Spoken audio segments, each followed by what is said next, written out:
మా ఆఫీస్లో రేపొద్దున్న కేరళ ఫెస్టివల్ ఓనం సెలబ్రేషన్స్ అన్నమాట.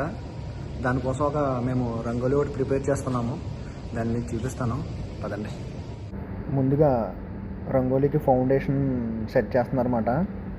ఫౌండేషన్ గీసుకున్న తర్వాత దానికి కావాల్సిన కలర్స్ యాడ్ చేస్తారు. ఇప్పుడు అక్కడ ఏది కలర్స్ ఉండాలో ఫస్ట్ చాక్ పీస్తో దాన్ని డ్రా చేస్తున్నారు. మనకు ఒక షేప్ వచ్చిన తర్వాత ఆ బటర్ఫ్లైని నేనే కట్ చేశాను. ఆ బటర్ఫ్లై కూడా అక్కడ వస్తుందన్నమాట. అలా మధ్యలోనేమో ఒక పావురం షేప్ చేస్తున్నారు. కలర్స్ చేయడం కొంచెం టఫ్, సెట్ చేయాలంటే కొంచెం సెన్సిటివ్గా ఉంటాయి కదా, చాలా కొంచెం కేర్ఫుల్గా వేయాలి, లేదంటే ఒకదాంట్లో ఒకటి మిక్స్ అయిపోద్ది. అలా సెట్ చేసుకుని దాని మీద మళ్ళీ ఫ్లవర్స్ యాడ్ చేస్తున్నారు అన్నమాట. ఆ ఫ్లవర్స్ అన్నీ ఒరిజినల్ ఫ్లవర్సే. నేను కూడా ఒక చేసాను, నేను చేస్తాను.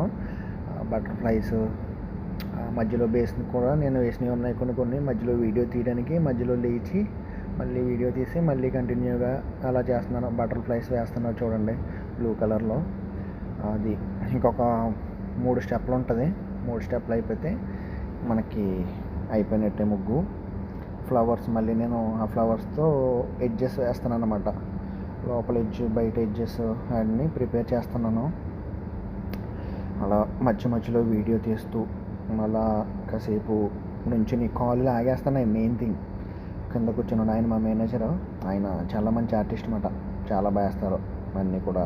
డ్రాయింగ్స్ కానివ్వండి, చాలా బాగా చేస్తారు ఆయన. ఫ్లవర్స్ ఇంకా ఈ రంగోలీ ఫైనల్ అవుట్పుట్ అయితే ఇది మాట. హ్యాపీ ఓనం. వీడియో నచ్చితే లైక్ చేయండి. దగ్గరగా 3.5 గంటల కష్టం తర్వాత అవుట్పుట్ ఈ విధంగా అయితే వచ్చింది. థ్యాంక్ యూ వీడియో చూసినందుకు.